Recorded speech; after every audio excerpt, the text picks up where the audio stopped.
père et son père étaient frères. C'est pas une génération, mais... Moi, j'étais une tête de ma cousine. Elle était côté HH. Attends.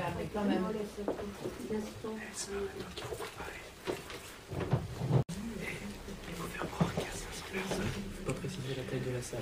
Non, non, faut rien dire, faut rien dire.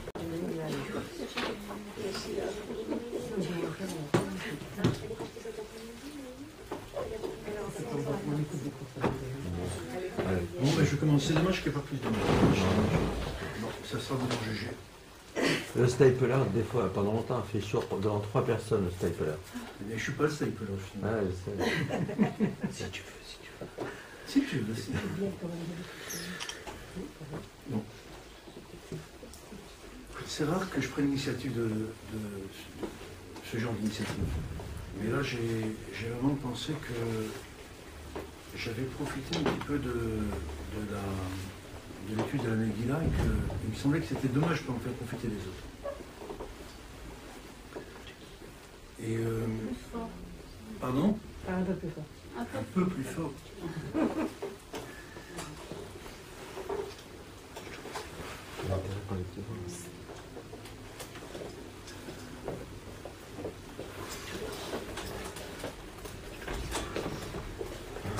Presque mignonne.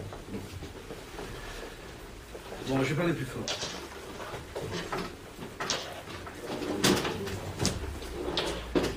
Il y a un passage qu'on lit dans le Hallel. Et le Hallel, c'est le lien de ce que. Un des mots-clés de ce que je vais développer. Il y a un passage qu'on lit dans le Hallel qui dit comme ça: Lo Hamut ki echye va asaper ma'aseya. Lo Hamut, je ne mourrai pas qui echye, mais plutôt je vivrai, va asaper ma'aseya, et je raconterai les hauts faits d'Akadosh Baruch Hu.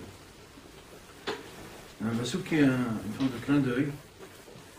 Et parce que qui echye, c'est un peu Yechia.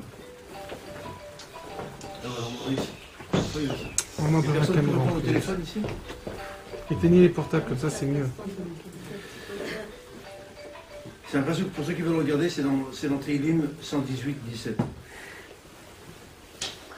On a mis des fois, comme on s'appelle, au-delà de certaines situations difficiles, d'être celui qui dit la grandeur d'Akadosh Baruch Hu, si je peux avoir ce rôle.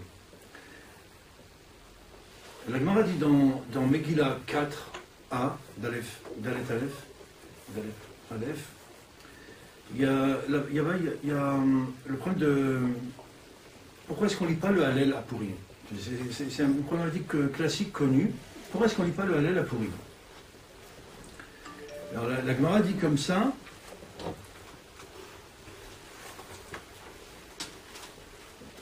La Gemara avance une raison. On ne dit pas le Hallel en dehors d'Eretz Israël. Bon. Mais Rav Nachman dit Kayatazo Helela. C'est-à-dire le fait de lire la Megillah, c'est constitutif du Hallel. Bon. Alors c'est quoi le problème? C'est de savoir pourquoi est-ce qu'il faut lire le Hallel et en quoi le Hallel, en quoi la Kriyat Megillah, la lecture de la Megillah, c'est le Hallel. Et la Gemara, au-delà de ce qu'il y a dans Dalet Amud Aleph, dans la Gemara Megillah, il y a aussi une Gemara toujours dans Megillah qui ramène dans la discussion qui est entre Rabbi Yehoshua ben Levi et Rabbi Chelbo, et qui dit là-bas la raison pour laquelle il faut lire 2 fois la Megillah. Une fois le soir, Chayav Adam Nikrot et Megillah Balayla Vedishnoda Bayom. Et là-bas, la Gemara dit que il y a deux raisons. C'est qu'en fait, il faut marteler le message. Vedishnota, la répéter. Mais là-bas, il y avait une mauvaise compréhension des Talmidim. Les Talmidim, là-bas, ils ont compris en hébreu, parce qu'on est à Bavel, et ils ont mal compris. Ils ont compris qu'en fait, les Shnota, c'est développer, comme la Torah orale et le développement de la Torah écrite, c'est de développer les Mishnayot, les Shnota, la chaîne Mishnah. Alors on dit non, pas du tout, il faut la relire le matin. Relire le texte, il faut s'attacher au texte. Et Rabbi Chelbo, il dit, mais tu sais pourquoi il faut la relire le matin? Parce qu'en fait, c'est marqué le Man Zamecha Chavadeloïdom, Hashem Elokai, le Olam Odeka, Man Zamecha Chavadeloïdom, et je ne me tais pas, c'est-à-dire comme en hébreu moderne, un mode d'homme, c'est-à-dire je ne me tais pas, je ne fais pas silence, même quand c'est un moment de silence, même la nuit, nuit et jour. Bon. Toujours est-il qu'on voit que la Megillah, il faut la lire le soir de Purim et le matin de Purim, et qu'en fait, c'est important, c'est le Hallel. De la même façon que quand on est sorti d'Égypte, on a lu le Hallel, et le Hallel, la Gemara appelle le Hallel, que nous on lit le Hallel, on l'appelle le Hallel égyptien. Pourquoi? Parce qu'en fait, c'est la sortie d'Égypte qui est développée. Et donc, quand on lit la Megillah, on lit le Hallel d'Akadosh Baruch Hu circonstanciel de la situation de Purim, comme on lit le Hallel de la sortie d'Égypte, en particulier à Pessah, où on lit pendant les 7 jours, enfin les 6 jours. Donc il faut bien lire la Megillah. Et dans la Megillah, on va voir qu'il y a développé l'enjeu et la portée de cette situation de Purim. Alors quel est l'enjeu de la situation de Purim? Qu'est-ce qu'il y a dans la Megillah qui est si important que ça? Quel est le thème? Si on devait résumer l'enjeu de la situation de Purim à travers un mot, quel serait ce mot? Pardon? Esther Panim. Esther Panim. Il y a plusieurs réponses ne sont pas fausses. La survie du peuple juif. Là, la survie du peuple juif, ouais. Oui, il y a plusieurs problématiques, effectivement, qui sont vraies dans la Megillah, qu'on retrouve et qui sont centrales, et qui, on va dire, sont vraiment l'enjeu essentiel de la situation de Purim. Mais il y a un thème, il y a une problématique qui, en fait, pour moi, et c'est ça que je vais vous faire partager ce soir, qui sublime tous les enjeux de la situation de Purim. Et ce thème-là, c'est la Malchut d'Hachem, la royauté d'Hachem. Et en fait, on va voir que, si vous me suivez, on va voir que dans toute la Megillah, cette problématique est bien présente et est vraiment centrale. C'est vraiment l'enjeu de la Megillah. C'est quoi la Malchut? La Malchut, c'est la royauté, c'est le règne. On traduira en français aussi par ailleurs la souveraineté. C'est-à-dire, c'est le fait qu'Akadosh Baruch Hu reste souverain, quelle que soit la situation, quelles que soient les apparences. À tel point que dans la Gemara, toujours dans la Gemara,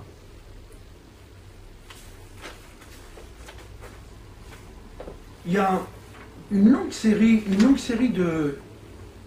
d'introductions qui est faite dans la Gemara, dans Megillah, Yud Amud Aleph, Amud Bet et Yud Aleph Amud Aleph, et il y a un ensemble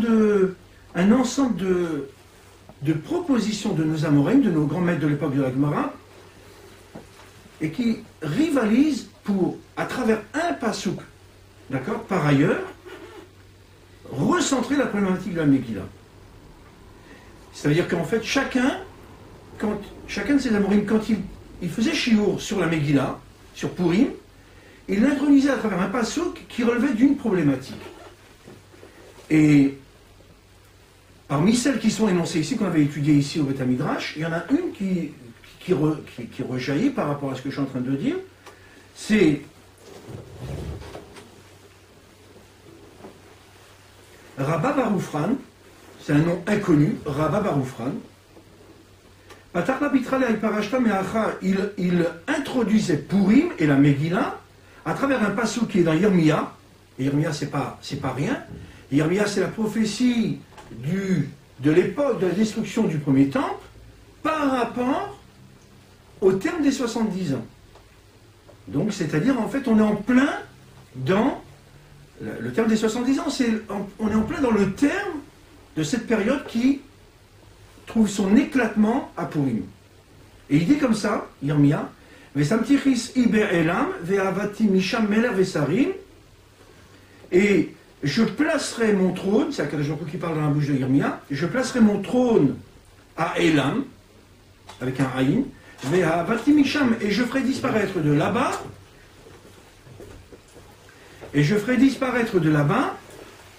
meler vesarim, roi et dirigeant, roi et, on va dire, seigneur, grand notable.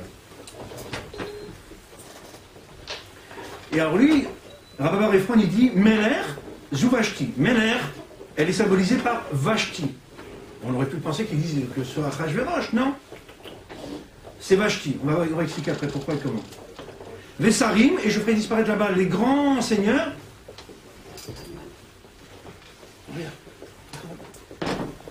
Les Sarim, c'est qui? C'est Aman et Aseret Banav. Aman est l'édifice.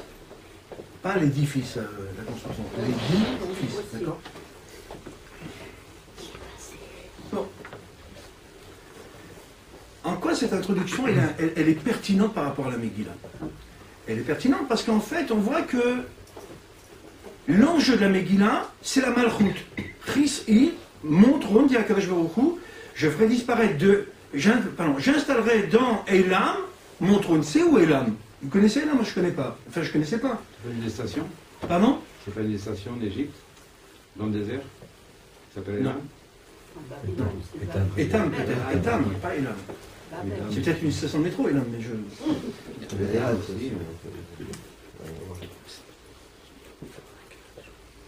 Donc on va expliquer ce que c'est que la royauté, la Malchut. Et l'histoire de la Megillah, c'est cette mise en scène, d'un côté, d'un prétendant qui s'affiche, c'est-à-dire Achashverosh, qui prétend être le roi, et effectivement, dans la Megillah, il est appelé le roi, Hamelech, Hamelech Achashverosh, à chaque fois on parle de Hamelech. Il y a d'un côté Achashverosh et son rival jaloux, Aman, qui est en embuscade, qui demande que ça, de pouvoir lui prendre son joujou, d'accord? Et pour ceux qui veulent regarder dans les bandes dessinées qui illustrent bien la Megillah, il y a Is No Good, d'accord? Il faut se faire plaisir parce que c'est vraiment, quelque part, ça ressemble un petit peu. Vizir.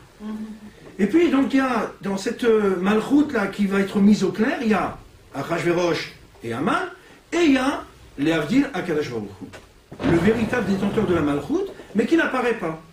Qui n'apparaît pas. Effectivement, Aster Aster Panaï, je ne serai pas présent en apparence. Et comment s'appelle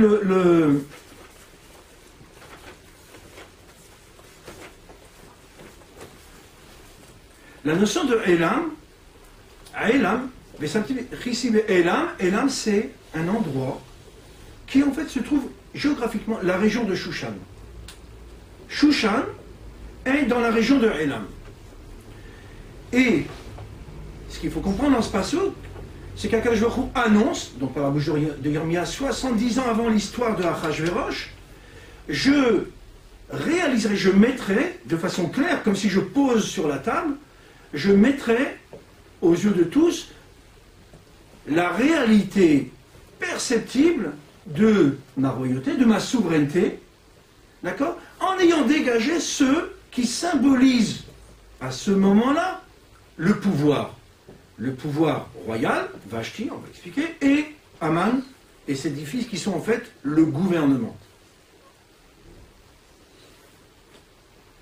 Et l'histoire de la Megillah, c'est aussi donc cet interventionnisme d'Akadosh Baruch Hu, c'est-à-dire en fait un interventionnisme dont on ne peut même pas dire qu'en fait il est perceptible. Akadosh Baruch Hu n'est pas mentionné dans la Megillah, tout le monde le sait.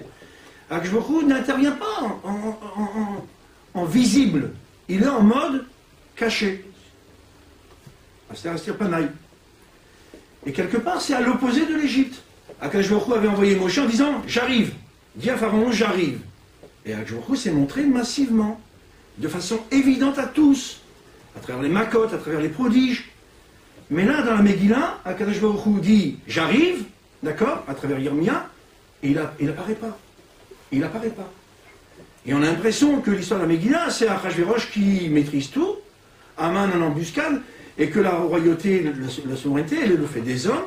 Et en vérité, l'histoire de la Megillah, si on va jusqu'au bout, c'est le fait qu'Akadosh Baruch Hu reste roi et que Achashverosh va, on va dire, revenir sur ses considérations et on va voir d'où il descend, jusqu'où il était monté dans son ambition et jusqu'où il descend. Je suis toujours dans l'introduction et je dis, il y a aussi à voir le rôle des femmes dans la Megillah, je reviendrai dessus en conclusion, le rôle des femmes qui sont en fait au départ dans le projet d'Akadosh Baruch Hu, Ezer Kenegdo, le régulateur qui vient réguler la trop grande masculinité des hommes, c'est-à-dire ce côté je m'impose, c'est moi, je suis le chef, d'accord? Et ça va passer par le rôle des femmes, c'est-à-dire Vashti, d'accord, qui va mettre en péril Achashverosh, on va expliquer comment, et Esther qui finalement, à l'opposé, va le réguler à sa façon en douceur.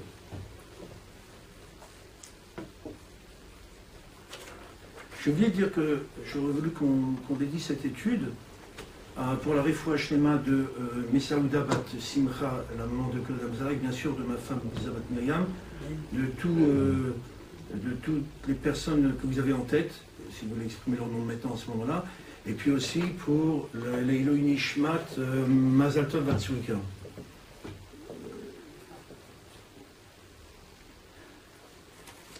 Ruth Batsara aussi. Ruth Batsara. L'Eiloi Nishmat Ruth Batsara. Maintenant, une fois que j'ai dit ça, j'ai fait cette introduction, que c'est le problème de la Megillah, c'est la Malchut. Je voudrais qu'on passe un peu de temps ensemble à vous rappeler des choses que vous connaissez. Je vais vous raconter l'histoire de Purim que vous connaissez, mais à travers ce fil conducteur de la Malchut. Il faut reprendre l'histoire au départ. Et l'histoire au départ, c'est quoi? C'est Nebuchadnezzar. 70 ans avant, Nebuchadnezzar a détruit Beth Amikdash. Nebuchadnezzar qui est on va dire le roi le plus puissant, d'accord, et qui vient en Eretz Israël, à Yerushalayim, détruire le Beth Amikdash et emporter les Juifs, c'est ce qu'il en reste, les 2 dernières tribus, et puis surtout les vestiges du Beth Amikdash. Et ce même roi Nebuchadnezzar vient imposer un asservissement spirituel. On connaît tous que c'est à cette époque-là qu'on demande à tous les Juifs de s'agenouiller, de se prosterner devant Nebuchadnezzar, et qu'il y a l'histoire de Hanania, Mishaël, Azaria avec Daniel, qui refusent et qui sont sortis miraculeusement.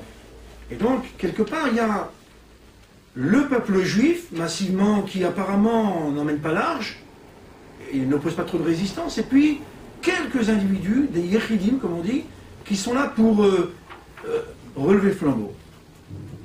À tel point que Nebuchadnezzar va finir par reconnaître Akadosh Baruch Hu à travers Daniel. C'est ce fameux épisode où Nebuchadnezzar fait un rêve et qui convoque tous ses sages et qui leur dit: si vous ne me dites pas mon rêve et si vous ne me dites pas son explication, je vous coupe en morceaux et je vous jette dans les poubelles. Carrément, c'est pour montrer qui est Nebuchadnezzar,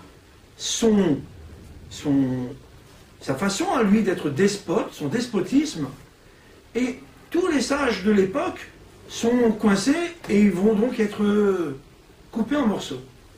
Et Daniel, avec Hanania, Mishaël et Azaria, et ses collègues, prient à Kadosh Baruch Hu, et Daniel reçoit la vision de ce qu'a été le rêve de Nebuchadnezzar, décidément. De Nebuchadnezzar. Et donc il va le dire. Et à ce moment-là, Nebuchadnezzar prend conscience de la réalité de qui est Akadosh Baruch Hu, qui est capable d'aller chercher dans sa tête à lui Nebuchadnezzar, si ce n'est pas lui qui l'y avait mis, qui est capable d'aller chercher le rêve, de le délivrer à Daniel, avec en plus l'explication. Et donc, il reconnaît Akadosh Baruch Hu. Bon, après avoir détruit le Beth Amikdash, il reconnaît Akadosh Baruch Hu. Jamais trop tard. Il avait joué un rôle qu'il fallait jouer, malheureusement. Là-dessus, Nebuchadnezzar disparaît, comme tout homme, et lui succède Koresh, qui lui lance la reconstruction de Beth Amikdash. C'est-à-dire qu'un grand coup sur la tête du peuple juif, et de l'histoire juive, et puis Koresh relance la construction, autorise la construction de Beth Amikdash à Yerushalayim. Mais il l'arrête. Pourquoi il l'arrête? Parce qu'il y a des calomnies contre les Juifs, ça serait un complot, ça pourrait faire de l'ombre au royaume, etc. Bon bref, arrêt des travaux. Tout ça dans le contexte de la prophétie de Yirmiya, qu'au terme de 70 ans de la destruction du Beth Amikdash, viendra être relancé le retour des bénis Israël en Israël. Là-dessus, arrive Achashverosh. Et Achashverosh va vouloir reprendre à son compte cette notion de malchoute que je veux développer, c'est-à-dire la malchoute absolue. La malchoute qui fait que personne ni rien ne peut tenir devant la volonté du roi. Et la Megillah, si on prête attention dans les mots, je n'aurai pas le temps de voir avec vous dans le détail, mais comment s'appelle, la Megillah montre, dit Malbim, et il le démontre à travers des mots, comment Achashverosh s'y est pris pour installer sa souveraineté absolue, sa monarchie totalitaire, si on peut parler comme ça. Et notamment, le fait que cette royauté fait l'objet d'un avènement qui est en même temps, paradoxalement, en même temps, progressif. Ça ne se fait pas en une fraction de seconde, ça se fait progressivement et en même temps, comme si ça s'était fait en un éclair. C'est-à-dire qu'il y a une immédiateté de la situation, de l'avènement d'Achashverosh, tout en ayant, si on regarde après, on se dit, ben oui, effectivement, il y a eu quand même quelques étapes. Mais on a l'impression que ces quelques étapes se font, mais comme si, en fait, le temps s'était emballé en un laps de temps très très court, s'est déroulé ce qui, normalement, aurait dû prendre des années. En même temps progressif, en même temps en un éclair, c'est ce que développe Malbim dans le texte. Et qu'est-ce que fait Achashverosh?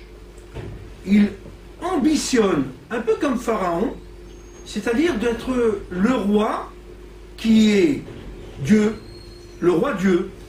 C'est-à-dire ce roi qui en fait domine tout, les hommes bien sûr, et les éléments. Et donc en fait il va mettre en place une stratégie, une tactique pour y arriver. Une stratégie vis-à-vis des hommes, dont le michté, dont le festin. Il faut comprendre que, pour bien comprendre, explique le Malbim, et là je vais m'arrêter là-dessus pour bien faire sentir là, comment ça fait l'enjeu.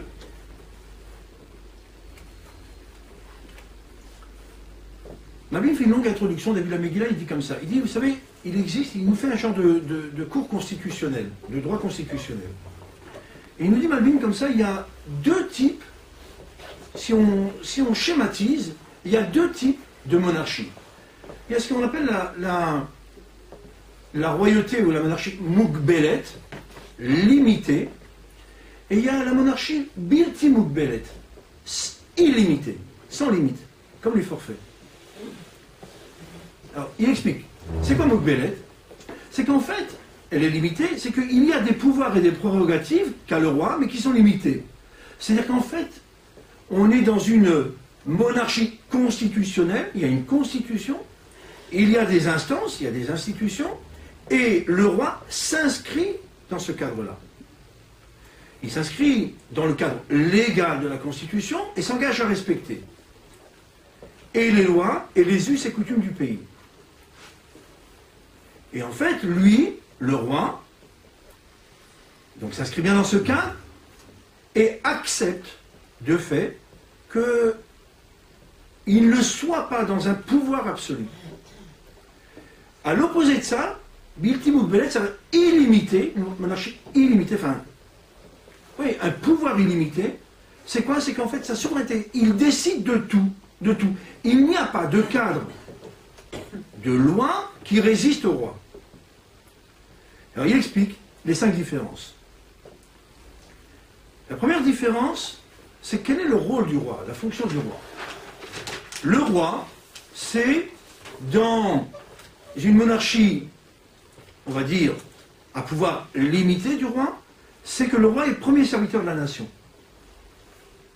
Et le reste du peuple est derrière lui pour aller dans le sens de l'intérêt national. Alors que dans une monarchie illimitée, tout le peuple est au service du roi, et le roi est un individu qui sort du lot. Il échappe à toute règle. L'ensemble de tous les autres éléments convergent vers le roi. La deuxième différence, c'est au niveau des richesses, le patrimoine, les richesses du pays, les richesses nationales. Évidemment, dans une monarchie, on va dire constitutionnelle, où le roi est au service du peuple, les richesses du pays appartiennent à qui? Au pays, au peuple. Et le roi ne fait pas ce qu'il veut. Il en fait usage pour l'intérêt du pays. Dans une monarchie où le pouvoir est illimité, les richesses du pays, c'est simple, font partie intégrante du patrimoine personnel du roi. La totalité des richesses du pays, c'est le patrimoine du roi. La troisième différence, c'est que dans une monarchie, on va dire équilibrée, je vais dire comme ça, le roi ne peut pas unilatéralement entreprendre quelque chose qui a, on va dire, vocation à se répercuter sur le peuple et la nation. Il peut pas, il n'a pas la totalité du pouvoir. Il doit consulter, et les institutions sont là pour, on va dire, l'encadrer, le canaliser. Alors que dans une monarchie à pouvoir illimité, le roi peut tout faire sans même autorisation quelconque de quiconque, et sans même avoir consulté quiconque. Il décide unilatéralement, souverainement. Quatrième différence, c'est que le problème s'est posé avec Chirac, avec Sarkozy, etc. Pardon, avec messieurs Chirac et Sarkozy, c'est est-ce que le président, dans notre situation, est justiciable ou pas? Et là, ici, ça se traduit par est-ce que le roi est injusticiable comme les autres ou pas?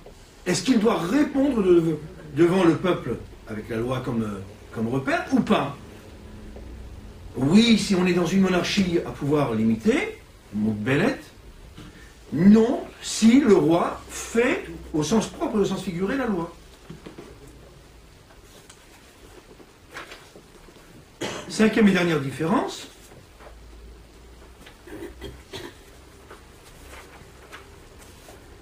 Je ne me perds pas là. C'est que il y a un point qui concrétise géographiquement la réalité de cette monarchie. Dans une monarchie limitée, le roi s'inscrit dans le cadre au sens y compris géographique, et donc la capitale, c'est la capitale, on n'y touche pas. La capitale reste la capitale. Quand un roi est au-dessus des lois, il peut, et c'est cette cinquième concrétisation, il peut changer la capitale, déplacer le centre du pouvoir. Et alors Achashvérosh, il faut savoir que Achashvérosh est au départ, Marie me dit, clairement, il dit dans les mots, un idiote, un simple bonhomme. Seulement ce qu'il a, c'est que, une discussion avec Gemara si Achashvérosh était qualifié pour être roi ou pas. Et un des avis de la Gemara, c'est qu'il était très qualifié, il était le plus qualifié. C'est-à-dire qu'il y avait deux choses chez Achashvérosh qui ont fait qu'il est arrivé là où il est arrivé.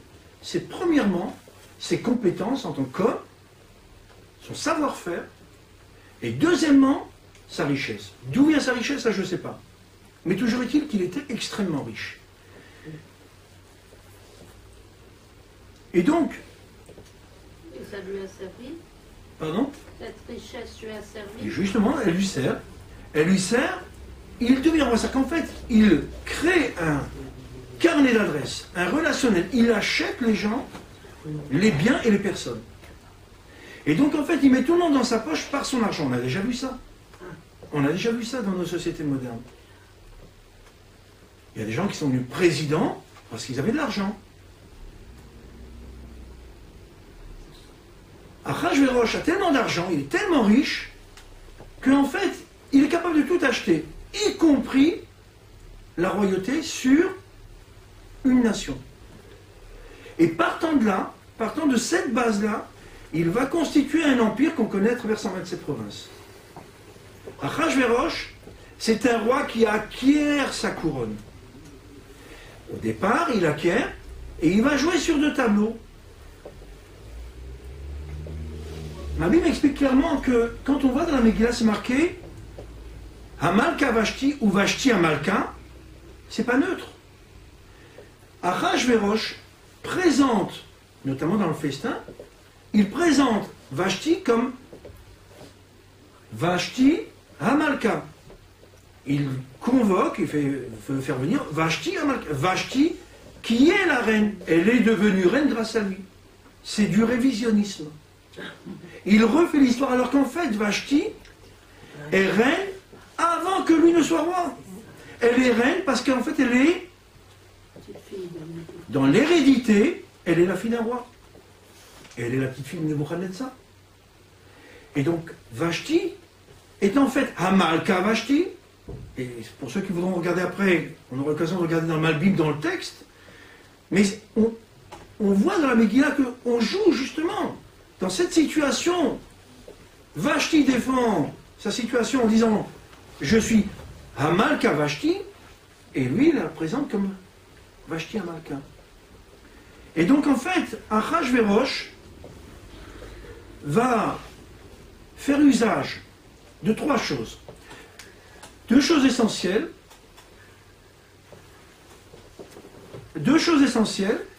Il va faire usage du pouvoir de l'argent et du pouvoir tout court. Et il va faire usage de la diplomatie. C'est-à-dire qu'en fait, il va jouer sur cette situation ambiguë de « je suis roi légitimé par mon mariage » et « je suis roi parce que je m'impose ». J'ai le pouvoir, j'ai l'argent. Et j'ai le pouvoir. Il joue là-dessus. Jusqu'à ce que dans sa construction de règne, dans la construction de sa souveraineté, on ne sache pas exactement qu'est-ce qui le légitime dans sa démarche. Mais son ambition fait qu'à un certain moment, mais très très vite, on dirait comment ça s'appelle chez les Allemands, une blitzkrieg, une guerre éclair. C'est qu'en fait, il a en 2 temps 3 mouvements, il est devenu l'empereur de 127 provinces. Mais quel était le point de départ au fait? On ne sait plus, il était qui au départ? D'où il sort? On ne sait pas. Achashverosh n'est pas roi. Il devient roi par sa façon, basée sur son ambition, d'avancer dans la vie en faisant usage de ses atouts. La couronne de sa femme et son pouvoir et sa richesse. Et en fait, on voit chez Achashverosh une démesure dans l'ambition de la souveraineté.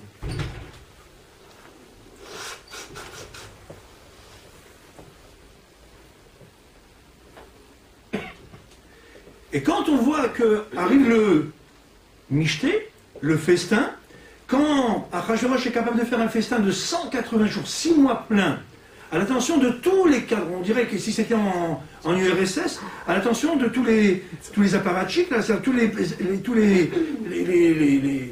les grands du parti, imaginez, il y a je sais pas, peut-être 1000 ou des milliers, voire des dizaines de milliers, mais on va dire au moins des milliers de personnes qui viennent des 127 provinces, pendant 180 jours, on les régale et on les épate et on leur en met plein la vue.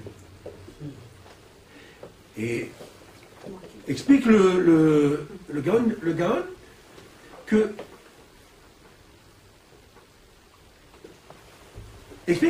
que pourquoi 180 jours?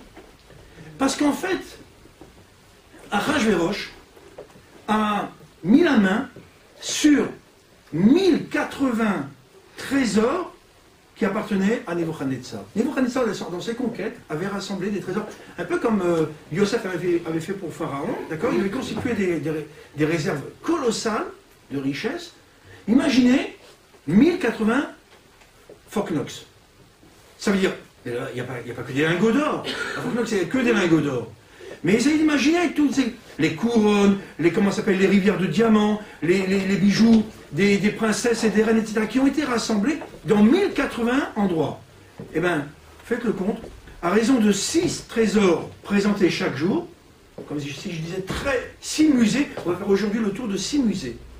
Ben, Achashverosh a épaté sa galerie pendant 6 mois, 180 jours x 6 égale 1080, explique le Gaon. Et donc, il écrase tout l'appareil de son parti, si on peut parler comme ça, il l'écrase avec sa richesse et son pouvoir.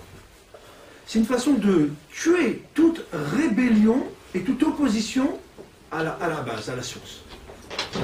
Ça, c'est Achashverosh. Et quand ça c'est fini, il fait un festin de 7 jours à Shushan. Et là aussi, il va en mettre plein la vue à tout le monde. Pour ceux qui veulent regarder dans le détail de la Megillah, c'est impressionnant, mais littéralement impressionnant. Comment on a pu faire une chose pareille, un prodige pareil, de régaler des dizaines de milliers de personnes pendant 7 jours avec des matériels extraordinaires de richesse, d'accord, et des mets succulents et des boissons. Le vin était plus âgé, le vin qu'on donnait à boire aux gens était plus vieux que l'âge des personnes.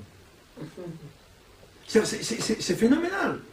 Achashverosh a choyé les gens de sa capitale pour les mettre dans sa poche. Et pendant ce michté, après qu'il ait fait de Shushan sa capitale et qu'il la consolide à travers ce michté, il va donc dilapider des fortunes pendant ces 2 festins, 180 jours et 7 jours. C'est une façon de montrer « je dispose des richesses du pays ». J'en dispose, c'est à moi. C'est une façon d'asseoir son pouvoir à travers sa richesse. Et en même temps, il va convoquer Vashti. Il va convoquer Vashti en lui demandant, ou plutôt en lui ordonnant de montrer sa beauté. C'était une façon de faire venir Vashti, la reine, celle qui est devenue reine grâce à moi. Et pourquoi est-ce qu'elle est devenue reine? Parce qu'elle était belle, tout simplement. Il n'y a pas d'autre raison, on n'allait pas chercher autre chose. Elle est belle, donc elle est devenue ma reine. C'est ça que... Voilà le message. Encore une fois, c'est une forme de révisionnisme, mais c'est une façon de polluer, d'empoisonner les esprits pour y installer un... C'est comme si aujourd'hui on refaisait les livres d'histoire. Voilà. On enseigne différemment l'histoire.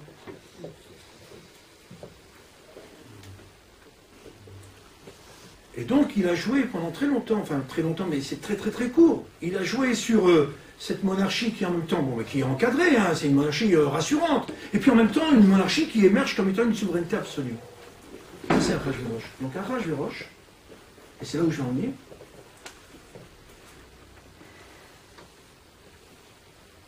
c'est là où je vais aller.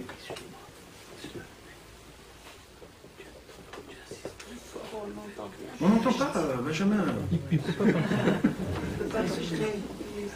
Oui. Oui, mais elle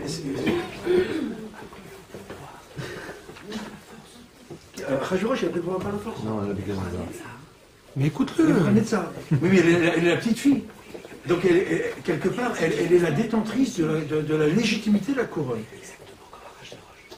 Oui, sauf qu'il s'est installé 3 générations. Il s'est installé 3 générations.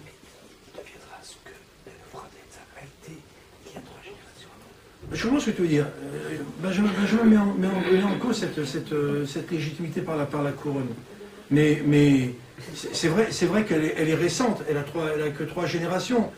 On peut revenir là-dessus, on peut zoomer. Mais il n'empêche que si on regarde de façon simple, pas dire simpliste, de façon simple, on a un Achashverosh qui débarque, inconnu, d'accord, alors qu'on a une Vashti qui elle est reine, d'accord. C'est comme si, comment ça s'appelle en Angleterre, la reine Elisabeth II venait à épouser quelqu'un. C'est elle qui a la couronne sur la tête. Ben, le roi, il débarque et puis il dit Elisabeth, qui c'est? Excusez-moi, je reprends un petit peu mes notes parce que je suis un peu perdu. Voilà. Pourquoi j'ai fait cette longue introduction sur Achashverosh? Parce qu'en fait, ce qu'il faut bien comprendre, c'est que l'histoire de la Megillah, et c'est ça que je vais vous faire toucher du doigt avec moi, c'est que l'histoire de la Megillah, c'est à un certain moment une royauté, une monarchie usurpée. La souveraineté d'Akadosh Baruch Hu qui est usurpée par Achashverosh. Et quand dans le Michté de 7 jours de Shushan, Achashverosh met les vêtements du Kohen Gadol, c'est-à-dire en fait il met les vêtements qui viennent de Yerushalayim qui ont 70 ans, qui étaient dans un musée, et il les prend et il les met, il se vêt, comment ça s'appelle, les vêtements du Kohen Gadol. C'est-à-dire qu'en fait il prend quelque chose qui symbolisait la plus haute valeur spirituelle, il la reprend à son compte. Et quelque part, c'est aussi une façon de dire, je suis en même temps celui qui jouait cette fonction de Kohen Gadol, et en même temps celui vers qui c'était destiné. C'est-à-dire qu'en fait, il y a la prophétie de Yirmia, qu'au terme de 70 ans, le Dieu des Juifs se manifesterait, elle s'est pas avérée vraie. Donc, quelque part, la place et le champ sont libres. Je prends la place. Moi, monarque absolu, je prends la place. Et encore une fois, toute l'histoire de Pourim, c'est l'histoire de la volonté d'Akadosh Baruch Hu par rapport à 2 objectifs, si on peut parler comme ça, c'est de remettre les pendules à l'heure. Parce que ces 2 objectifs sont convergents, ils sont concomitants, ils sont convergents. C'est que les Bnei Israël, rappelez-vous, se sont prosternés à Achashverosh il y a 70 ans. Et le problème qu'il y a, c'est que dans ce Michté, les Bnei Israël sont conviés et viennent. Et quand ils viennent et qu'ils voient Achashverosh habillé en Kohen Gadol, les vêtements les plus royaux, l'homme roi sur terre, si on parlait comme ça, et que, en même temps, dans ce festin, sont utilisés les kelim du Beth Amikdash, c'est une façon de s'approprier la gloire la plus absolue à son compte. Et donc, les Bnei Israël, quelque part, se rendent complices d'une forme d'avodazara, Achashverosh qui se prend pour Dieu. Pour lui, il n'y a plus de Dieu. Il n'est plus là, donc il peut prendre la place. Il est quand même dans un paradoxe là quand même.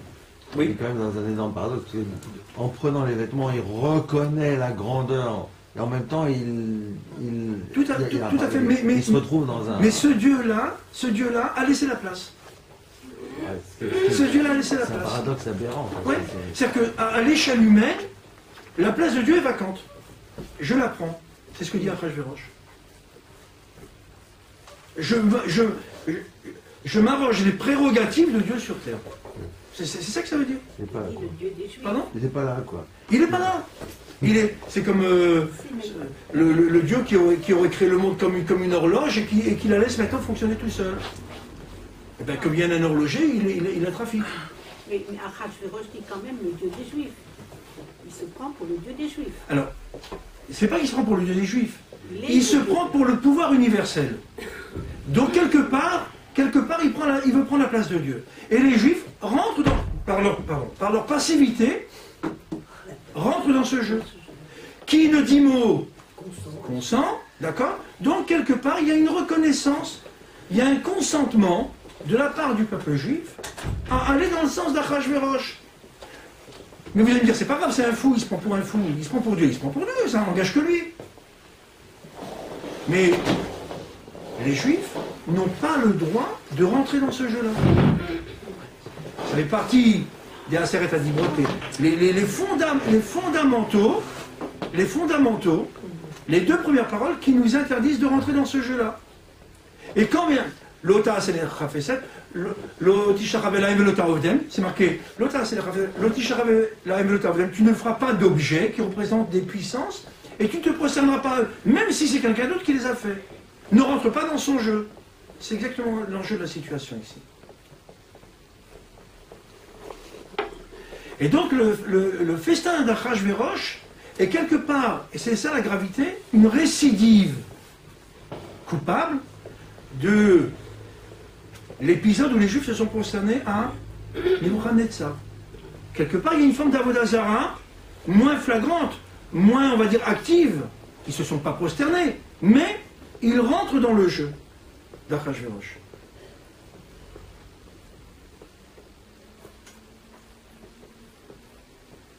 Et donc ce festin est l'occasion de régler son compte à la royauté d'origine. C'est pour ça que le pasuk de Vesamti, Chisi Be'elam, dit à Ephron Bar Rava que je vais dégager Vashti. Pourquoi? Parce que Vashti symbolise la royauté d'origine, la royauté, entre guillemets, légitime par son origine, d'accord? Et donc, qu'est-ce qui se passe dans ce festin? Eh bien, Vashti, on connaît l'histoire que Vashti, comment ça s'appelle, a eu la tsarat, ça a une forme de lèpre, ou bien qu'elle a une excroissance dans le dos qui ressemble à une queue, etc. Et qu'elle n'a pas pu venir, pour ça, mais le roi ne savait pas que c'était pour ça, auquel cas il aurait accepté qu'elle ne vienne pas, etc. Bref, la royauté est contestée, la royauté est dégommée. Plus ou moins, Vashti est parce que, dégommée. attends, le roi imposteur usurpateur s'en sort très bien à la fin de la Megillah. Non. Alors. Je vais expliquer pourquoi ça ne sent pas si bien que ça. C'est le perfecto. Il y a un tournant dans la Megillah, il y a un tournant qui est extraordinaire, mais qu'on ne perçoit pas comme ça si on ne regarde pas avec l'éclairage des Mfarshim. C'est impressionnant. Je suis sûr, c'est pour ça que j'ai voulu profiter avec vous de ça. Allons-y. Et donc ce festin, c'est... On règle son compte à Vashti l'anti-juive. Il faut savoir que Vashti avait des servantes juives, c'était une volonté de sa part, qu'elle faisait travailler le Shabbat, spécialement le Shabbat, et, s'il vous plaît, toutes nues. Elle les faisait travailler toutes nues. Et c'est pour ça qu'elle vient, elle est convoquée le 7e jour du festin, 7e, comme le Shabbat est le 7e jour, et qu'elle est convoquée toute nue. C'est pas Mida Kenegan Mida, c'est pas gratuit, c'est pas un hasard. Ajvarou dit, tu t'es pris pour la reine, mais la reine de quoi? La reine des abrutis. Et je vais leur en faire la démonstration. Et c'est pour ça qu'elle ne vient pas. Mais évidemment, vous allez me dire, mais il y a des prétextes politiques apparents. La diplomatie n'a pas été respectée. Vashti la reine. Non, c'est la reine Vashti. Non, mais c'est Vashti la reine que je convoque. Ah ben je viens pas, tiens. Ça, c'est en apparence. Mais la réalité, elle est tout autre. C'est qu'Akadosh Baruch Hu a fait qu'elle ne vienne pas. Et tu vas rester là où tu es. Et tu vas y rester jusqu'à ce que tu sois trucidé.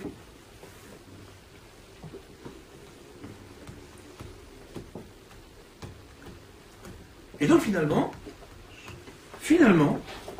on va le voir après avec Aman, que ça c'est aussi l'occasion de renforcer la malchoute d'Achashverosh. Il y a un transfert de malchoute, un transfert de souveraineté. De Vashti, à ce moment-là, à Achashverosh. Achashverosh consolide, et il règle son compte à Vashti. Comment il le règle? Explique le Malbim. Il faut savoir que Aman, là ça va vous paraître un peu décousu, mais il faut savoir que c'est Aman qui intervient dans le Mishté. Il y a même Memouchan, d'accord? Memouchan c'est Aman. Memouchan c'est Aman. Aman vient dire, hé roi, sire, non mais là, tu te reprends, tu as cuvé ton vin, tu as comment ça s'appelle, tu regrettes Vashti, d'accord, tu regrettes Vashti. Non, pardon, c'est avant. Tu peux pas laisser passer ça. Tu peux pas laisser passer ça.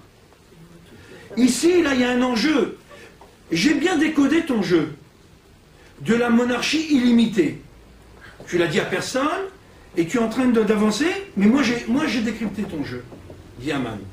Et maintenant, je ne te laisse pas renoncer à tes objectifs.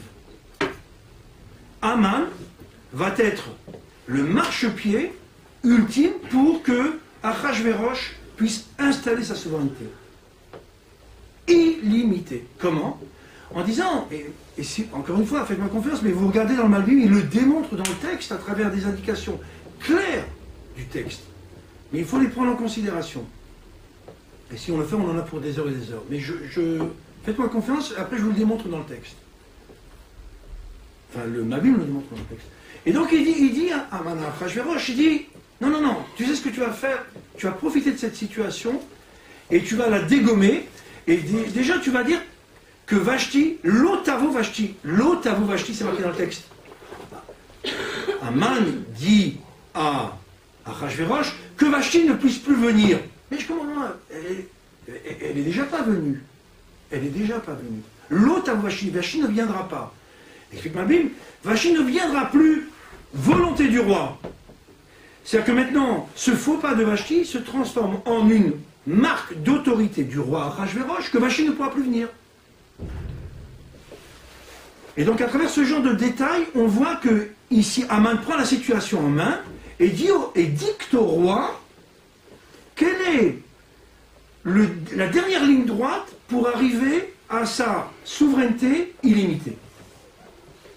Malchut bilti mugbelet. Une royauté illimitée.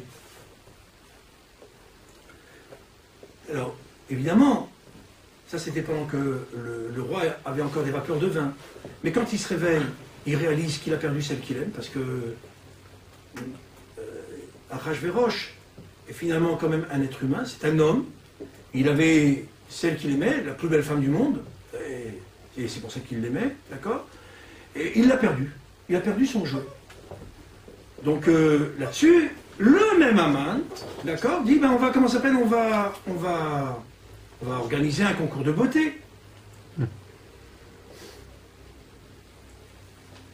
Et là-dessus, une parenthèse, on est ici à un virage où on voit que Akadosh Baruch Hu, il est Magdim Refoua Lamaka, c'est-à-dire la Gemara explique toujours dans Megillah, elle dit que Akadosh Baruch Hu, il est Magdim Refoua Lamaka, c'est-à-dire qu'en fait, il met en place les éléments de la solution avant de créer le problème.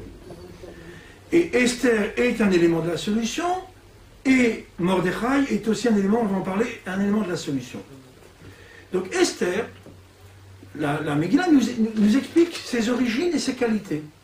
Et quand elle va être convoquée, elle va venir en traînant les pieds. Ça fout mal pour une Miss France de traîner les pieds, d'accord? Mais Esther, elle traîne les pieds. Elle ne veut pas être Miss Achashverosh. À contre-cœur. Elle vient avec résistance, elle résiste. Mais en fait, rien n'empêche, et je dis bien, le coup de foudre d'Achashverosh pour Esther. C'est marqué, Vayeav Amelech et Esther, Vatisachren vachesed defanav. Il l'a aimé, et elle l'a trouvé grâce à ses yeux. C'est-à-dire qu'en fait, il a été subjugué. Pourtant, la Gemara dit que Esther n'était pas belle. Elle n'était pas belle. Il y aura quand elle était verdâtre. Elle venait de Mars. Les hommes viennent de Mars et les femmes de Vénus. Et elle, c'était une exception. C'est la femme verte. Elle vient de Mars. C'est une belle plante, alors. Si tu veux. On ne va pas la traiter de légumes, ça peut. Elle n'ira pas à Mordechai. Non, d'après une tradition, elle était belle, mais en même temps, elle était verdâtre. Alors, comment Achashverosh, qui a connu Vashti, Vashti, c'est la beauté, peut tomber fou amoureux de Esther alors qu'il a tout le royaume. Bon. Et c'est ça, Paul, c'est ça le truc. C'est que, ici, on voit qu'il y a un passage dans Michelet qui dit, Michelet Kaf Aleph 21.1, Pal Gemaim Lev Meler Biyad Hashem. Al Kol Asher Yarpotz Yatenu. Le cœur du roi, c'est on va dire un ruisseau d'eau entre les mains d'Akadosh Baruch Hu, dans la main d'Akadosh Baruch Hu. Vers là où Akadosh Baruch Hu veut le diriger, il le fait aller. Ça veut dire qu'en fait, c'est que Akadosh Baruch Hu a décidé que Achashverosh prendra Esther comme femme. Et s'il faut qu'il soit fou amoureux contre toute attente, contre toute logique, eh bien il sera fou amoureux. Le roi Achashverosh, qui s'imaginait le monarque absolu, d'accord, va littéralement fondre pour une femme. Ça, c'est la volonté d'Akadosh Baruch Hu. Akadosh Baruch Hu dispose des hommes et des choses comme il le veut. Et en la circonstance, celui qui s'est pris pour le monarque absolu ne va être qu'un mince filet d'eau entre les mains d'Akadosh Baruch Hu pour l'amener là où il veut. Ouais, mais sans ça, ne l'aperçoit pas. Qui? Il ne s'aperçoit pas qu'il est manipulé. Achashverosh? Il est très heureux de ça. Non, il ne s'aperçoit pas. Il ne s'aperçoit pas. Pas complètement. Mais il le vit très bien. Bah oui, Il le vit très bien. Pourquoi? c'est vraiment un Parce qu'en fait, il va être capable de donner la moitié de son royaume. C'est ça qui est assez extraordinaire. C'est que Achashverosh, qui se voyait le monarque absolu, finalement, qu'est-ce qu'il va faire? Il va dire à Esther, jusqu'à la moitié de mon royaume, je t'offre. Mais il y a une contradiction. La recherche de l'absolu est contradictoire avec le partage jusqu'à la moitié. Sauf que la moitié de l'infini, c'est encore l'infini. Hein. Non, c'est déjà plus infini. Pour l'ambition d'Achashverosh, c'est déjà plus infini. La moitié du royaume, c'est être amputé de quelque chose. Et ne serait-ce qu'un quelque chose pour Achashverosh, du départ, dans son ambition, c'est insupportable. Donc c'est le paradoxe de Achashverosh, qui est, dans son ambition initiale, monarque absolu, et qui finalement, pour Esther, d'accord, qui n'a rien pour elle, elle n'est pas spécialement belle, elle n'a que des qualités de noblesse, de comportement, de midot, on dirait chez nous. Elle n'a que ça à offrir. C'est ça que dit Malbim. On voit dans le texte, il le montre mot à mot. On voit dans le texte qu'elle n'a que ça à offrir. Il ne s'en plaint pas, il est très heureux. Donc Mais contrairement à Paro, humainement, contrairement à Paro qui est obligé de faire tchouva à la fin parce qu'il est planté complètement, Achashverosh il s'en sort très bien. Et c'est la différence entre l'Égypte et l'époque de Pourri. C'est injuste quelque part. Pourquoi c'est injuste? Achashverosh, après tout ce qu'il a manipulé, et tout ce qu'il manipulait, toute sa gamme, toute sa mégalomanie, il s'en sort très bien. Mais justement, quand moi je me rappelle quand j'étais gosse, on me présentait Achashverosh, quand j'étais à l'école, j'avais 10 ans, on me présentait Achashverosh comme le bon monarque débonnaire, un peu bouffon. Le monarque bouffon. En vérité, c'est pas faux. Mais c'est pas le Achashverosh, c'est pas le Achashverosh du début. C'est le Achashverosh à partir du moment où il fréquente Esther. Il devient un peu bouffon par rapport relativement à ce qu'il était. Il perd son ambition. C'est un bouffon. Ah, c'est similaire à Paro, il perd le libre arbitre quelque part. Oui. Oui. Il est allé trop loin dans l'usurpation de ce qui revient à Dieu. Et donc, effectivement, on lui montre que tu es un bouffon, entre les mains. Il y a un passouk dans Shemot, que je vous dis, ce que je me suis joué de l'Égypte. C'est clair là-bas, c'est dit clairement. Ici, c'est pas dit. Mais on voit qu'Achashverosh se joue d'Achashverosh. Il le fait tomber amoureux d'une Esther. C'est contre toute attente.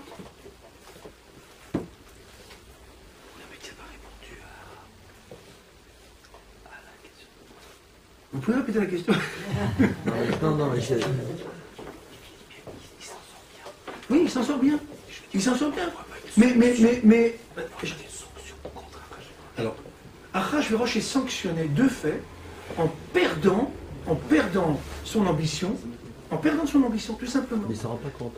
Si, il s'en rend compte. Si, il s'en rend compte. Non, il ne faut pas dire qu'il s'en rend pas compte. Il le vit bien, mais il s'en rend compte. Achashverosh voit la situation lui échapper.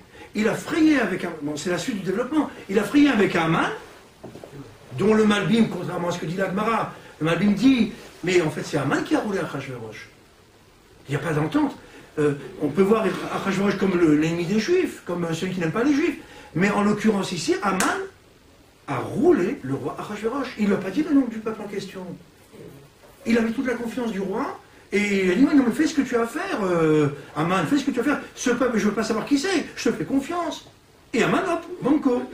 Mais le roi, jamais, dit le Malbim, n'aurait accepté de liquider les Juifs. Ce peuple qui est effectivement mal en point à ce moment-là, d'un point de vue identité nationale, mais qui apporte tellement, culturellement, économiquement...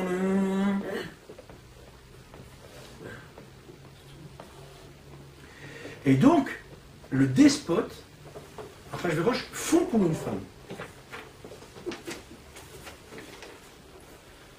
Et là, deuxième élément que j'ai repris le Magim Rifou à la Maquin, c'est que Mordechai il est mis en orbite. Comment? Tout le monde connaît le complot des deux empoisonneurs qui parlent la langue de Tarse, d'accord? Et qu'ils ne s'imaginent pas que quelqu'un va comprendre. C'est comme si aujourd'hui on disait que j'ai une Shabbat. C'est comme quelqu'un qui parlerait une langue des Indiens d'Amazonie.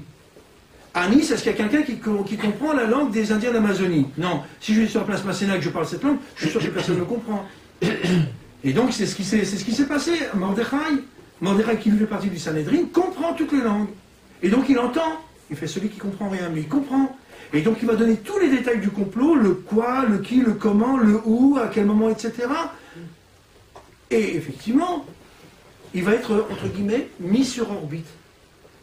Mordechai, d'accord, est le sauveur du roi, et ça tombe en désuétude, personne ne s'en souvient. C'est mentionné dans le journal intime du roi, mais personne n'a donné suite.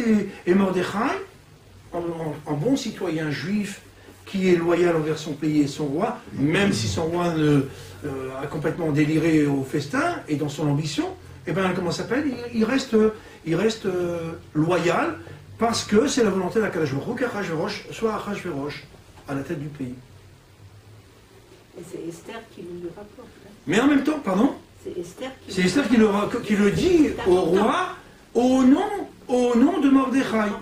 Mais il faut savoir aussi, derrière ce que je viens de dire là, c'est que quelque part, le roi, on ne peut pas imaginer qu'il ne se rende pas compte de sa fragilité. Il a échappé à un complot. Tout Achashverosh qu'il est, sans Mordechai, peut-être qu'il y serait passé. Donc essayez de vous mettre entre guillemets, essayez de vous mettre à la place d'Achashverosh. Je dois mon salut à un homme. Je suis quoi finalement? Pas grand-chose. Donc il a fondu pour une femme, d'accord? Et maintenant, il se rend compte que un monsieur, un grand monsieur certes, mais un monsieur qui n'est pas un rouage de son système, eh ben, lui a sauvé la vie. Là-dessus, je suis désolé, c'est un peu plus long que prévu. L'avènement d'Aman, je vais essayer d'aller plus vite. Donc je vous ai dit que c'est le grand vizir, d'accord? Et la Mishnah dans Pirkei Avot dit que, dans Pirkei Avot, dans Perek Deret, le 4e Perek et Mishnah 25, elle dit que Akina, Asina ve'atava, Motzin et Adam mina olam, c'est-à-dire que la Kina, la jalousie envers le roi, la Ta'ava, l'appétit de richesse et de pouvoir, d'accord? Ve'a kavod, d'accord? Et l'ambition, d'accord? Il veut être calife à la place du calife, d'accord? Tout ça, ça fait déjanter l'individu et ça le fait disjoncter. Donc il prépare sa ruine. Aman, il est en même temps tellement anti-juif qu'il va coudre, on connaît cet avodazara sur sa veste, et comme le roi a dit que tout le monde doit se prosterner devant Aman, puisqu'il est mon premier ministre, il me représente, tout le monde doit se prosterner devant lui, comme devant le roi. Et Mordechai refuse. Et là, il y a un tournant dans la Megillah. C'est-à-dire qu'en fait, on entre dans le vif du sujet.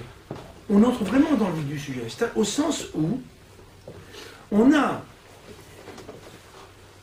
un homme, Mordechai, qui relève le défi de ce qui revient à Dieu. Avodazara, non. Il y a beaucoup de choses qu'on peut supporter. Me prosterner devant le roi et devant son représentant, pas de problème. Mais devant une Avodazara, non. Devant la négation de Dieu, non. Donc Mordechai ici, pose le problème fondamental qui va être le moment de bascule entre ce qui est antérieur, tout ce que je viens de vous expliquer, et la situation à venir qui est le salut des Juifs. Mordechai, c'est celui, on dirait pas par qui le scandale arrive, mais par qui le salut. Le scandale arrive par Mordechai à ce moment-là. Il réinstalle Dieu. Oui, il réinstalle Dieu. Là, c'est le virage de la Malchut d'Akadosh Baruch Hu. Littéralement, il y a un homme qui proclame la Malchut d'Akadosh Baruch Hu. Mordechai.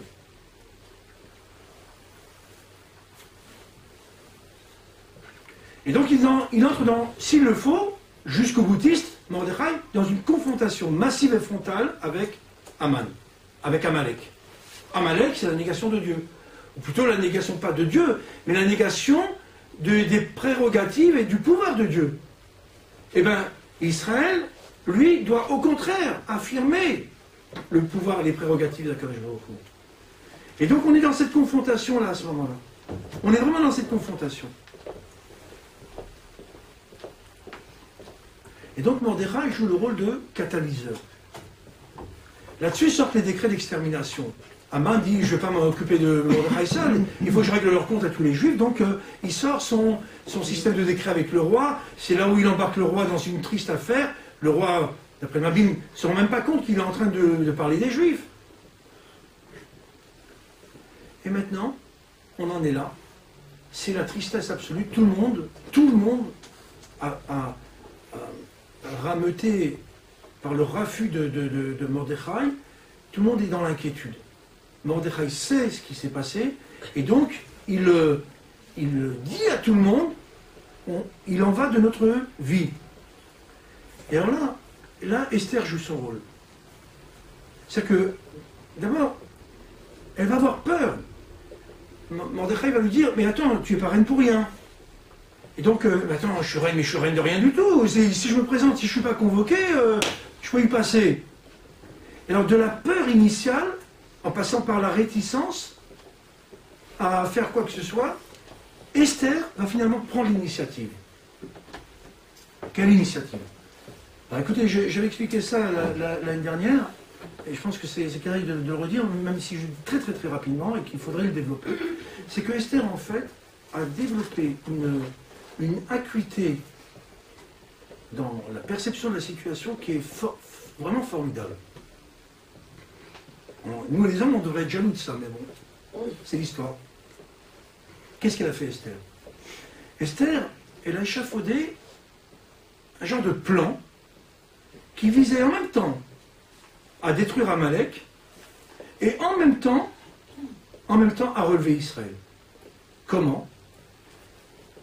Je le dis encore une fois, parce qu'il est tard, il est déjà 9h15, très rapidement, et après on pourra développer à une autre occasion. Qu'est-ce qu'elle fait? Elle convoque Achashverosh et Aman à un festin. Mais vous allez me dire, c'est pas grave ça. Ça peut être une affaire d'État à traiter au plus haut niveau. Non, mais un instant. On est le 3e jour du programme intensif de prière et de jeûne au niveau de toute la nation juive. Et elle, qu'est-ce qu'elle fait? Elle va à un festin avec Achashverosh et avec qui? Avec Aman. Alors essayez d'imaginer ce qu'il peut y avoir dans le cœur et dans la tête des Juifs à ce moment-là. Notre sœur qui est au palais nous abandonne. Elle change de camp. Et donc, qu'est-ce que fait Esther? Je vous dis, elle joue sur 2 tableaux. Elle va créer une rivalité et une crainte chez Achashverosh par rapport à Aman. Et en même temps, elle va faire comprendre aux Juifs qui n'ont que Dieu sur qui compter. Donc intensifier les prières pour que, même si à un moment on a cru compter sur Esther, on ne peut plus compter sur elle, donc il ne nous reste que Dieu. Le véritable souverain qui, dans une situation aussi désespérée, détient le pouvoir de nous sauver. Encore une fois, la malchoute. Et donc, ce qu'il faut comprendre, parce que ça, je n'ai pas lu dans les livres, mais ça saute aux yeux. Ça saute aux yeux. Qui est Esther?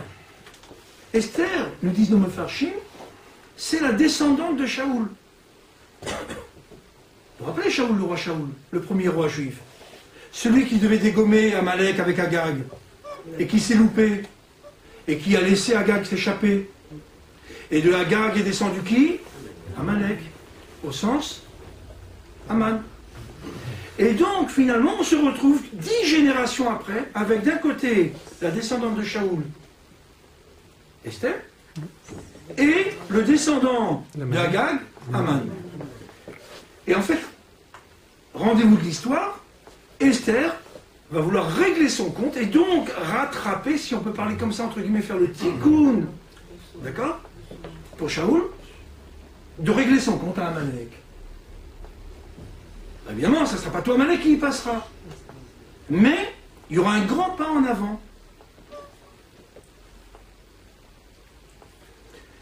Et à partir de là, l'histoire continue. Aman, qui ambitionne la malchoute, même si à un certain moment il faudra dégommer Achashverosh, ça ne lui posera pas un problème d'état d'âme.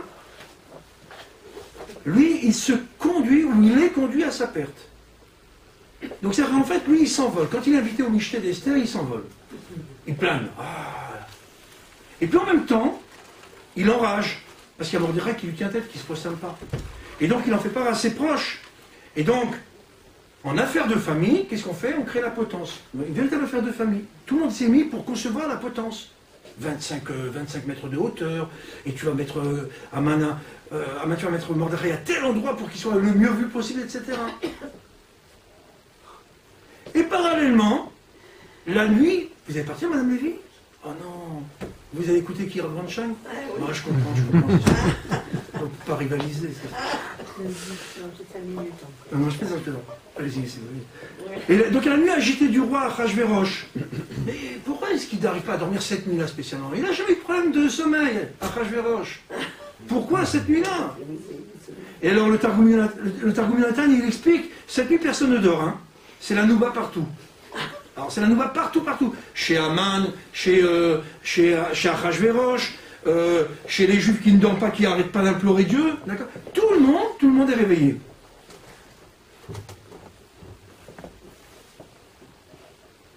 Mais au programme d'Achashverosh, quel est le programme d'Achashverosh? C'est en fait, quelque part, un problème de conscience par rapport aux dettes et un état des dettes. Achashverosh sait qu'il a quelque chose qui le trouble, une dette envers, dans le journal, comme par hasard on ouvre à la page où il est relaté que Mordechai a sauvé la vie du roi et que rien ne lui a été fait pour le récompenser. Mais cette dette-là, envers Mordechai, c'est en même temps une dette envers Dieu. Qui sait qui a fait qu'il y ait un Sanhédrin dont les membres doivent parler 70 langues, auquel ce Sanhédrin appartient à Mordechai? Qui c'est qui a voulu ça? Le bon Dieu. Qui c'est qui a fait qu'à ce moment-là, précisément à l'entrée du palais, se trouve Mordechai, le juif, et qui va pouvoir révéler le complot à Achashverosh? Qui c'est qui a réuni ces conditions-là? Dieu. Donc quelque part, encore une fois, on voit que la position d'Achashverosh s'assouplit dans son ambition de souveraineté absolue, entre guillemets, usurpatrice de celle de Dieu.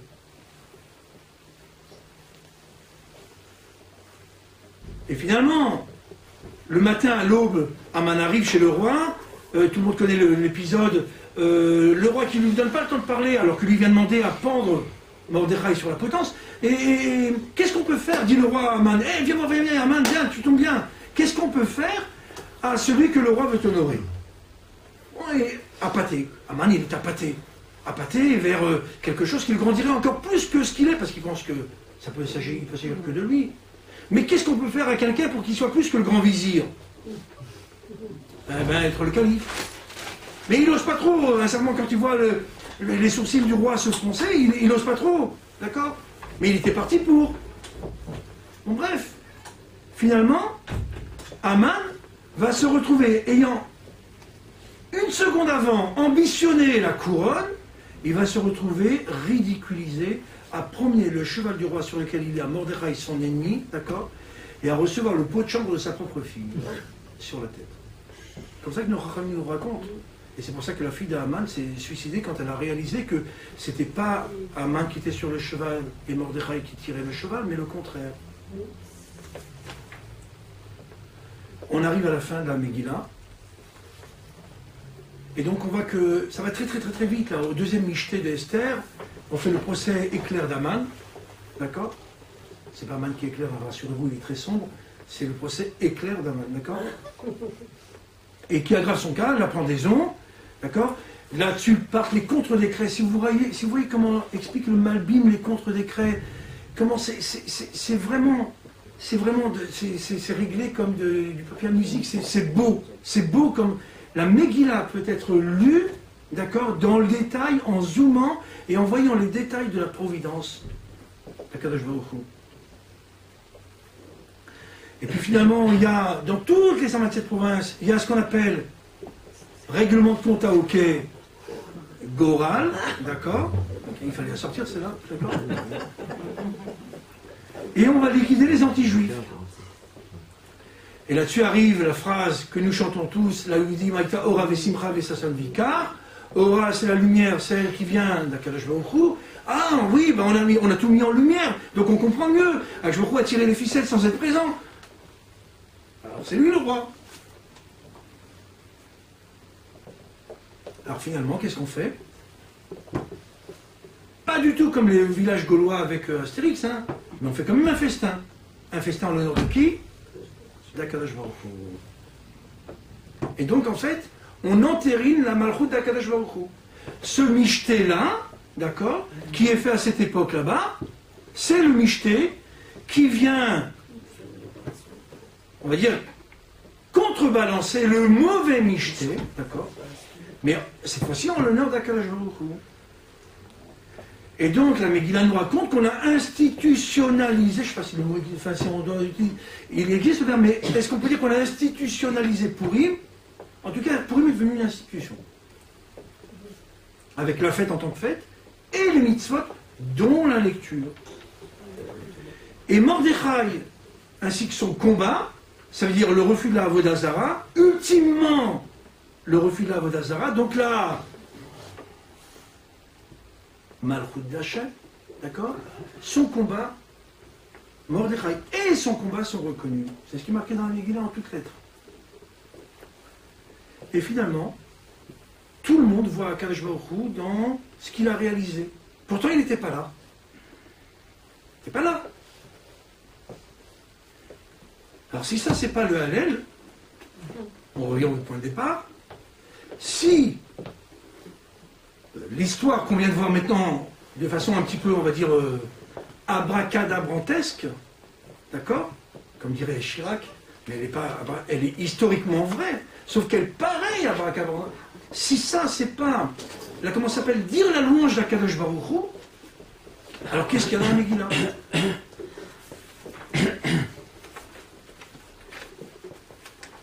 En conclusion, parce qu'il est déjà 9h, donc, j'avais dit au départ que Purim, c'est la clarification, c'est, à travers l'histoire de Purim, c'est la clarification de qui est vraiment roi, qui est vraiment souverain, qui vraiment détient le pouvoir de faire et défaire les situations. Et donc, c'est la vraie souveraineté, celle qui revient à Akadosh Baruch Hu. Et le Malbim, sur Esther, sur Megillat Esther. Il faut être sous pour proclamer sa royauté. Pardon? Il faut être sous pour... Non, au contraire. Pourquoi on fait tout ça? Alors, pourquoi est-ce qu'on fait tout ça? Parce qu'en fait, si tu veux, comment ça s'appelle, comme quand tu as, à un certain moment, tu n'as pas maîtrisé une situation. Et qu'est-ce qui m'est arrivé? J'étais sous ou quoi? J'avais bu ou quoi? Alors on reboit, comme ça je on boit, on dit ah oui, je retrouve les sensations, mais je maîtrise rien comme ça, mais j'ai été le jouet de mes illusions. Et le Malbim dit Marchevot Adam Havel, Vatsat Mesave Vasibot Leolam Tamod. Il explique qu'en fait, dans cette situation de bascule de l'histoire de la Megillah, au moment tout à l'heure que j'ai expliqué où ça va basculer, il dit, je traduis, les pensées de l'homme sont vanité, ne valent rien, elles n'ont aucune substance. Vatsat Mesave Vasibot, et le projet, ce que prévoit Mesave Vasibot, celui qui fait être les choses, celui qui est la cause réelle de là où vont les choses, le Olam Tamod. Son projet à lui, la réalité de ce qu'il prévoit, ça c'est quelque chose qui sera éternellement vrai. Alors encore une fois, quand dans la Megillah, il existe des éléments du texte qui permettent de dire les choses de cette façon-là, quel plus grand hallel il y a de dire que Akadosh Baruch Hu en fait est le véritable souverain. Le Michté, comme j'ai dit, l'histoire de Purim, c'est en fait une histoire de, entre guillemets, de beuverie, de festin. Michté, le mot Michté, c'est pas un festin, c'est une beuverie. On boit, d'accord? Alors au départ, c'est celle d'Achashverosh, et puis après, finalement, c'est celle de Esther avec Aman et Achashverosh. Et puis après, celle du peuple juif qui est sauvé, qui lève son verre à Akadosh Baruch Hu. Comment c'est chouette ça? Et puis finalement, nous, chaque année, on refait le michté. Chaque année. Et bien c'est quoi finalement? Historiquement, michté poison, michté encore poison, apparent, mais qui est déjà la thérapie, d'accord? Et puis le michté contre poison, d'accord? Et puis finalement, chaque année, qu'est-ce qu'on fait? Un rappel de vaccin. D'accord? On fait le michté, en fait, qui est un rappel du vaccin contre ce que le michté initial nous avait apporté comme tort. En fait, on mange et on boit en l'honneur de qui? d'Akadosh Baruch Hu. C'est notre message annuel. Le rôle des femmes, Vashti Esther, bon, je n'ai pas le temps de développer. J'avais déjà dit tout à l'heure que celle dont Akadosh Baruch Hu a dit Ezer Kenegdo. Et puis après, pour finir, c'est une très très jolie idée. Quand nos Rachamim disent Purim Kepurim. Purim, Kippurim. Kippurim, c'est comme Purim. Le Yom Kippour, c'est comme Purim. Vous savez, ça veut dire quoi?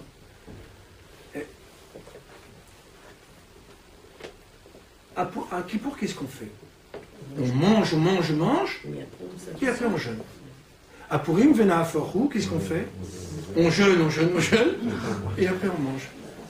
Mais en vérité, que ce soit dans un ordre ou dans l'autre ordre, ce qui est important, c'est que ce soit dans la Avodat Hashem, pour Akadosh Baruch Hu. Et c'est pour ça qu'à la fin de la Megillah, la Yudéraïta Orave Simcha, c'est répété à plusieurs endroits le mot Simcha. C'est quoi la Simcha? Vous savez que le lendemain de Kippour, il y a ce qu'on appelle une fête qui s'appelle Simchat Kohen. C'est quoi la Simchat Kohen? C'est que le Kohanim fête le fait qu'ils ont bien joué leur rôle à Kippour. D'accord? Et nous, qu'est-ce qu'on fait? À Purim, on a la Simcha, c'est qu'en fait, on a bien compris le message, on a bien dont acte, d'accord? Et on s'en tient à des bonnes résolutions de rendre la souveraineté, si on pourrait comme ça, la malchout à Akadosh Baruch Hu. Pour finir, il y a une Gemara toujours dans Megillah, Yud Amud Bet, où Rav Dimi Bar Yitzchak cite un passouk dans Ezra, qui a vadim anachnu, ou be'avdutenu lo azanu elokenu. Écoutez bien les mots. Ce que je vais vous expliquer, c'est pas le pshat, c'est pas le pshat que donne Rashi mais tout à David. Mais si on lit le passouk, comme ça on comprend bien ce que nous dit Ezra. Il nous dit qui a vadim anachnu, car nous sommes des serviteurs. De qui? C'est pas précisé. Qui a vadim anachnu. Et c'est par notre avdout, par notre acceptation de notre statut de serviteur d'Akadosh Baruch Hu, que nous pouvons prétendre que nous n'avons pas abandonné Dieu.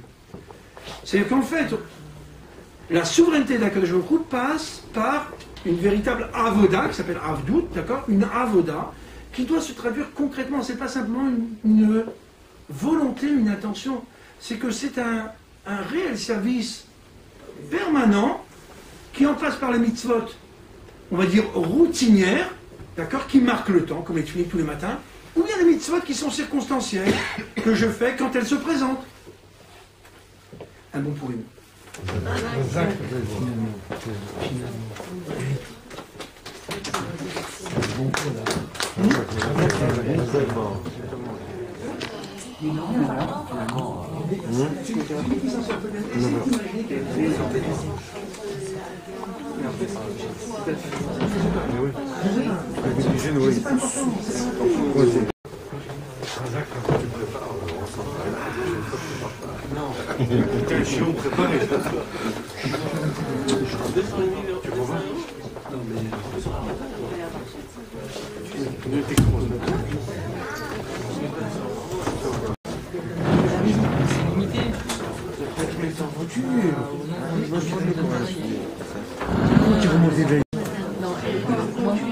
Moi, je me suis... Elle m'a dit, je suis... Moi, Ouais. oui. Sinon, tu sais que... au marché.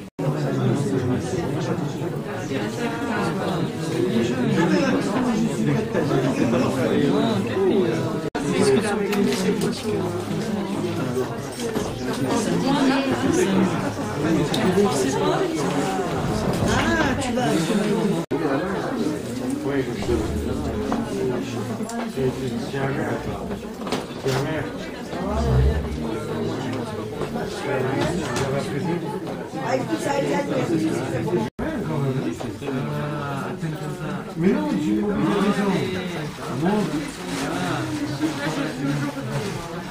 Je suis là. Je suis là.